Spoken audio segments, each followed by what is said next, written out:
हे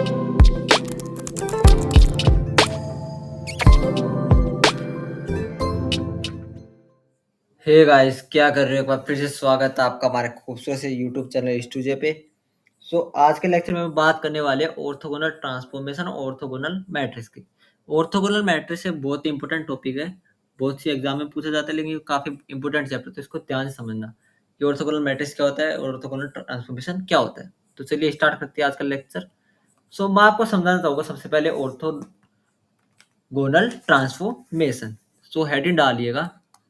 heading डालिएगा आप orthogonal orthogonal transformation,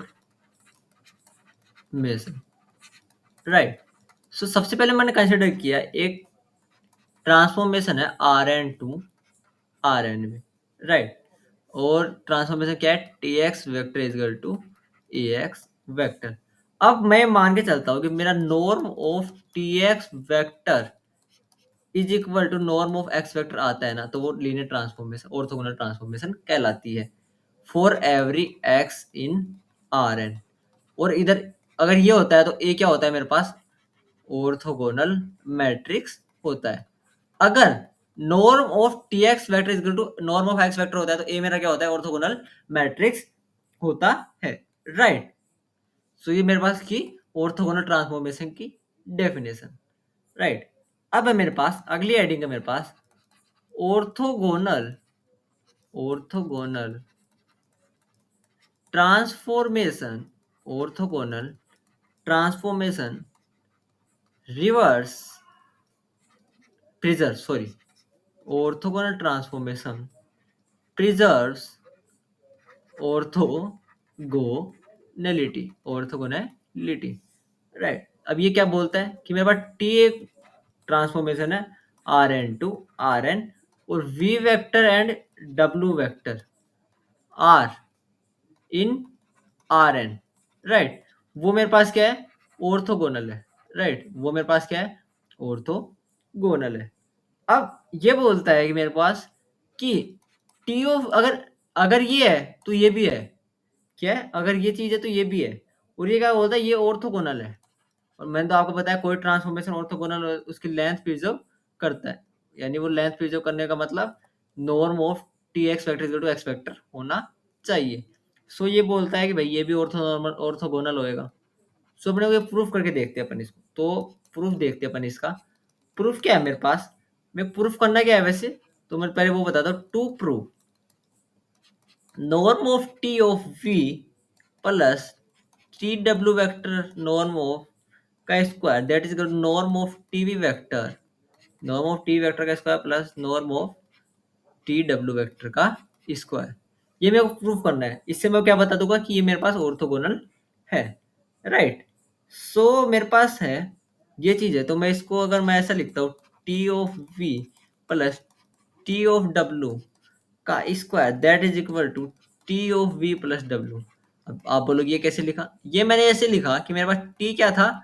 linear था। और लीनियर मैंने आपको लीनियर में पढ़ाया था कि अगर कोई भी सेपरेट वेक्टर तो आप उसको कॉम्बाइन करके लिख सकते हो। लीनियर की प्रॉपर्टी होती है ये। अब आप इसको V vector plus W vector norm का स्क्वायर में लिख सकते हो, राइट। अब ये मैंने कैसे लिखा? क्योंकि मेरे पास टी क्या है? ऑर्थोगोनल है। मेरे पास टी मेरे पास ऑर्थोगोनल है, राइट। अब मैं इसको सेपरेट करके भी लिख सकता हूँ। अब आप बोलोगे सेपरेट करके कैसे लिखा? क्योंकि मेरे पास वी एंड डब्ल्यू क्या है मेरे पास? ऑर्थोगोनल है। और अब मैं इसको लिख सकता हूँ टी ऑफ वी का नॉर्म का square plus T of W का स्क्वायर।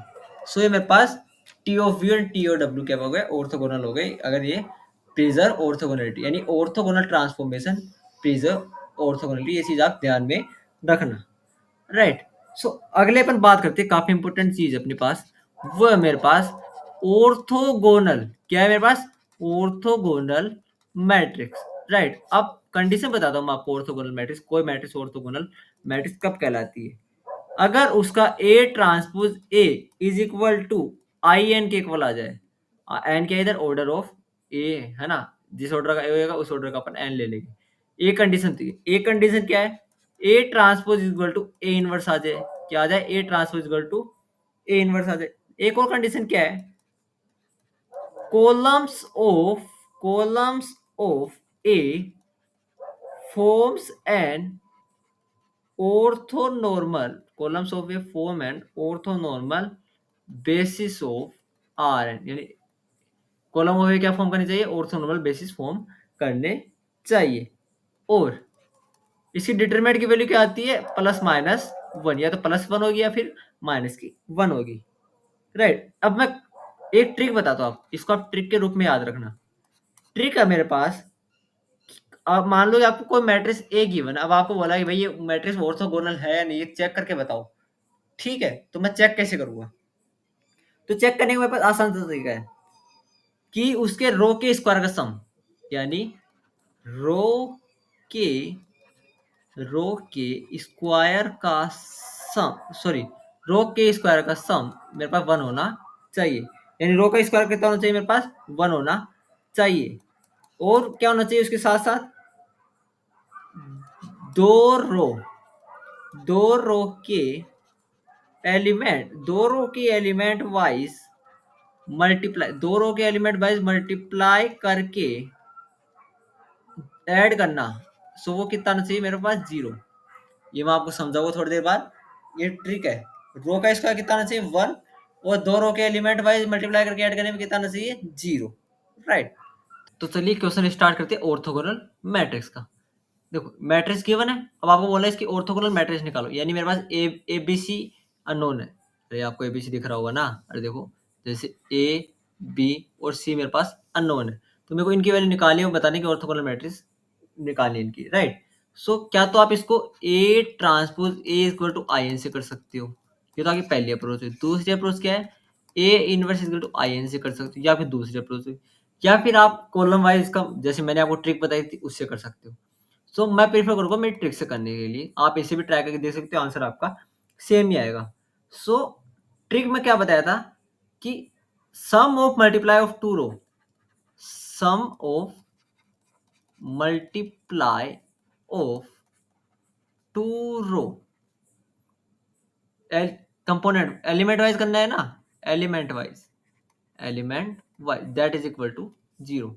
यानी मतलब क्या हुआ, मान लो कि मैंने एक मैट्रिक्स ली A one one, right, A one one, A one two, A one three, A two one, A two two, A two three, A three one, A three two और ए थ्री थ्री, ये मैंने एक matrix ली। अब component wise का मतलब क्या हुआ कि ए वन वन का ए टू वन के साथ करा दूं मल्टीप्लाई, और ए वन टू का ए टू टू के साथ मल्टीप्लाई हो जाए, और ए वन थ्री का ए टू थ्री के साथ हो जाए, ये मेरे पास जीरो आना चाहिए।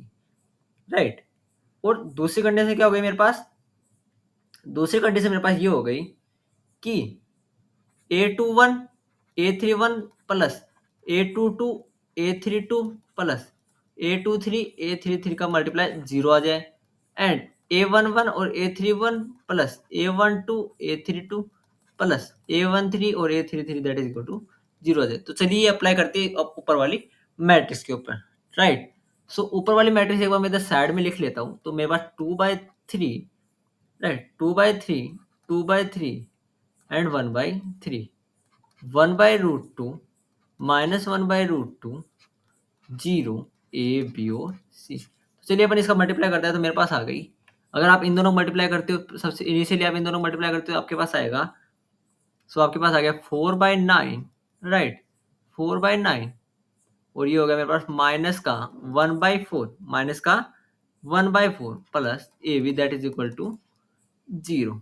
राइट, और ये मेरे पास पहली इक्वेशन आ गई। दूसरी इक्वेशन क्या बनी, इन दोनों को मल्टीप्लाई करता हूँ मैं, तो इन दोनों करने के बाद मेरे पास क्या है, two by nine, two by nine, और ये प्लस का जीरो बन गया, प्लस का B C that is equal to zero. और तीसरी इक्वेशन में इन दोनों को मल्टीप्लाई करता हूँ, फर्स्ट और थर्ड को, तो मेरे पास आ गई two by nine plus zero plus A C that equal to zero.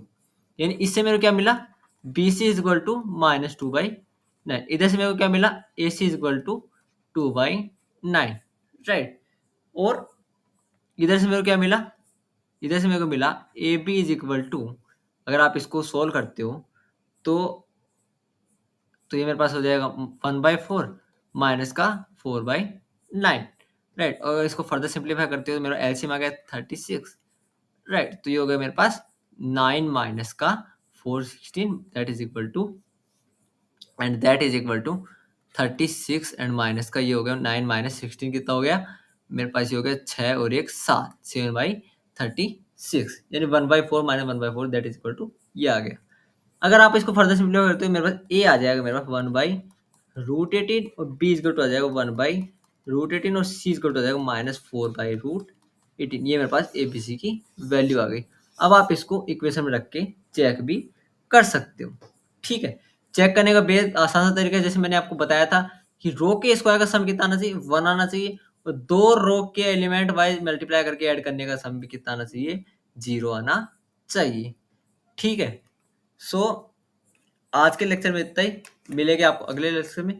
Thank you from team studio, thank you very much. कोई भी डाउट हो तो कमेंट करके बताना।